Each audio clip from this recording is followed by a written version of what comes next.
Isang mapagpalang araw po sa ating lahat. Magandang araw at magandang gabi po dyan sa mga silent viewers at solid supporters ng Nick Chris. Mega love shoutout po at kamusta po kayo? So yun po, may panibago na naman po tayong pag-uusapan mga kalingap. Tungkol nga po dito sa Nick Chris na ngayon po ay sobrang nakaka-excite po talaga ang mga susunod na mangyayari sa Nick Chris mga kalingap. At pagtapos nga po ng part 17 ng Meet Chris ang susunod nga po na ating aabangan Travel to Hong Kong na naman po mga kalingap ang Meet Chris. Pero bago po yan, kung bago ka pa lang sa aking munting YouTube channel, pa-like, share, and subscribe na rin po. At pakipindot na rin po ng notification bell para lagi po kayong updated sa aking i-upload na video.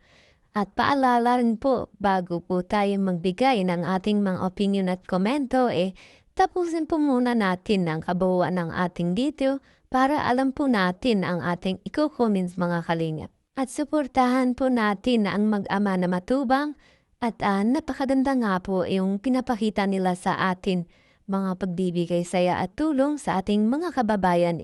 Suportahan po natin at i-marathon mga kalingap. Nang sa ganun nga po marami pa po sila matulungan. Lalong-lalo na nga po dyan yung mga kapos sa pangangailangan ay matulungan po nila. At suportahan din po natin ang kanilang may bahay na si Ate Edna Vlogs at Jackie Tapia. Wag po sana tayong magsasawang sumuporta mga kalingap. So balik po tayo sa ating pag-uusapan mga kalingap. So yun nga po mga kalingap, sobrang nakaka-excite talaga ang susunod na mangyayari sa May Chris. At pagtapos na po ng part 70 ng May Chris, may panibago na naman po tayong aabangan sa susunod po na ating aabangan Travel to Hong Kong na naman po ang May Chris mga kalingap. At syempre po sa tulong ng lab team ng mga kalingap, okay na po ang kanilang mga kakailanganin. Isa na nga po dyan ang passport mga kalingap. At ready to travel to Hong Kong na nga po sila. At yan po ay ating antabayanan o aabangan po mga kalingap. May banda ko na naman po tayo mga kalingap. Pag-usapan po natin itong mga kaganapan o magaganap po sa part 70 ng May Chris na magaganap nga daw po sa kung saan doon nang nagkakilala si Mikoy at Krista.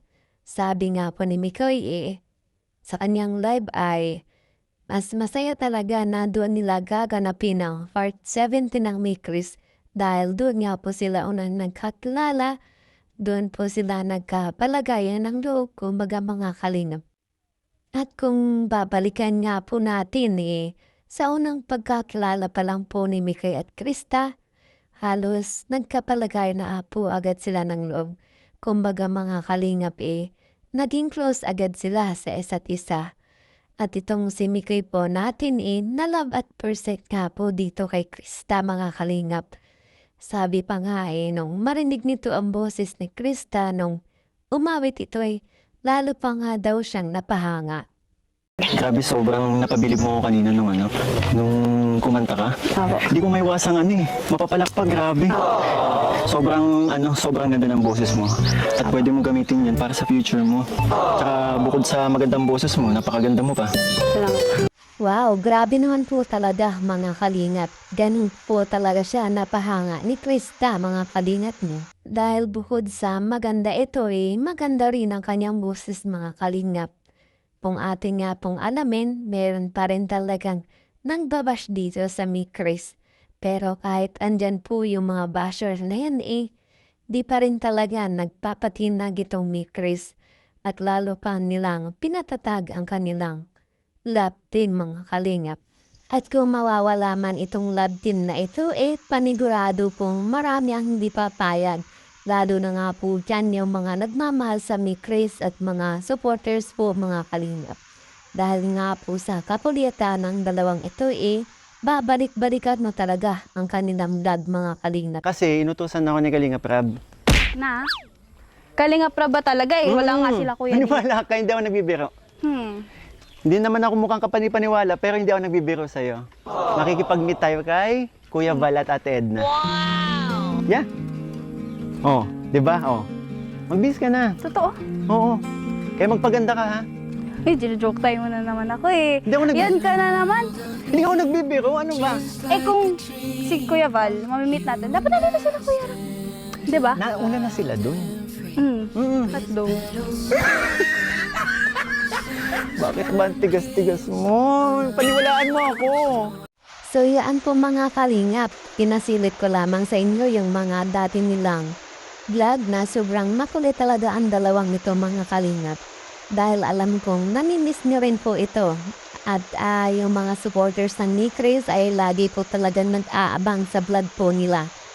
Ganon nila minamahal at ganon din sila kasuporta sa ni Chris mga kalingap. So patuloy lang po nating suportahan ang ni Chris mga kalingap para po patuloy na sa kanila ay dumating ang mga blessings at patuloy pa rin ang kanilang tambalan at sa ngayon nga po mas lalo pa talagang malayo ang kanilang mararating mga kalingap.